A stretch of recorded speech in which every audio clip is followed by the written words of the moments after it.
శ్రీ సీతారాముల కళ్యాణం. కళ్యాణ మండపము రత్నములు పొదిగిన స్తంభములతో నిర్మింపబడి ఉండెను.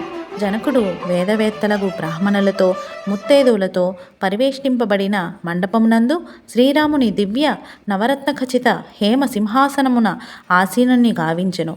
ఆ సమయమున దుంబుదులు మ్రోగినవి. పురోహితుడగు సదానందుడు వశిష్ఠ విశ్వామిత్ర మహర్షులను యథోచితముగా పూజించి వారిని రామునికి ఇరువైపులా కూర్చుండబెట్టెను. ఇయం సీత మమ సుతా సహధర్మచరీ తవ ప్రతీచ్ఛ చైనాం భద్రం తే గృహ్ణీష్వ పాణినా. నా పుత్రికయగు సీత నేటి నుండి నీకు సహధర్మచారిణి. ధర్మార్థ కామ పురుషార్థముల ఆచరణలోనూ కష్ట సుఖాలలోనూ సర్వదా ఈమె నీకు తోడుగా ఉండును. విద్యుత్ ధర్మానుసారముగా పాణిగ్రహణము వనర్పము నీకు శుభమగును. రామ, మిక్కిలి ప్రేమానురాగముతో ఈమెను స్వీకరింపము.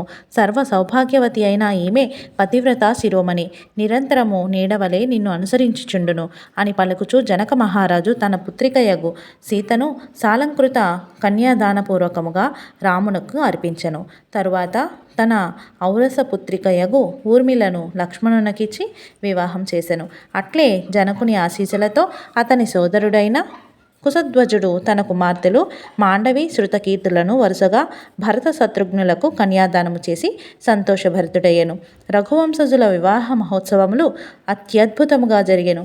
పిమ్మట రామలక్ష్మణ భరత శత్రుఘ్నులు తమ తమ వధువులతో కూడి విడిది గృహములకు బయలుదేరిరి.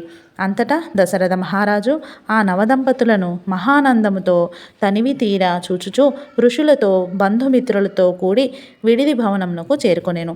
ఆ రాత్రి గడిచిన పిమ్మట మరునాడు విశ్వామిత్ర మహాముని రామలక్ష్మణ భరత శత్రుఘ్నులను వారి వధువులను ఆశీర్వదించి దశరథ జనక మహారాజులను వీడ్కొని హిమవత్ పర్వతమునకు వెళ్ళెను.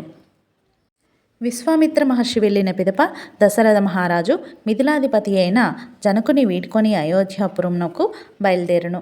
సీతమ్మ బంగారు పల్లకిలో కూర్చున్నది. రథాలు కదిలేనవి. పొలిమేర వరకు వెళ్ళిన జనకుడు దశరథునకు నమస్కరించి వీడ్కోలు చెప్పి మిథిలకు వెనుతిరిగెను. అయోధ్యలో శ్రీరాముడు సీతాదేవితో కలిసి విరాజిల్లుచుండెను. సీతారాములు ఒకరి హృదయమును మరి ఒకరు ఎరిగిన వారగుటచే తదనుగుణంగా వారు పరస్పరానురాగములతో మెలుగుచుండిరి. రాజర్షి అయిన దశరథ మహారాజ పుత్రుడగు శ్రీరాముడు ఉత్తమ రాజపుత్రికయగు మనోహరిని అయిన సీతాదేవితో కూడి దేవాదిదేవుడైన శ్రీ మహావిష్ణువు లక్ష్మీదేవితో వలె సకల భోగభాగ్యములతో శోభిల్లుచుండెను. ఈ విధంగా సీతారాముల కళ్యాణం అంగరంగ వైభోగంగా జరిగినది.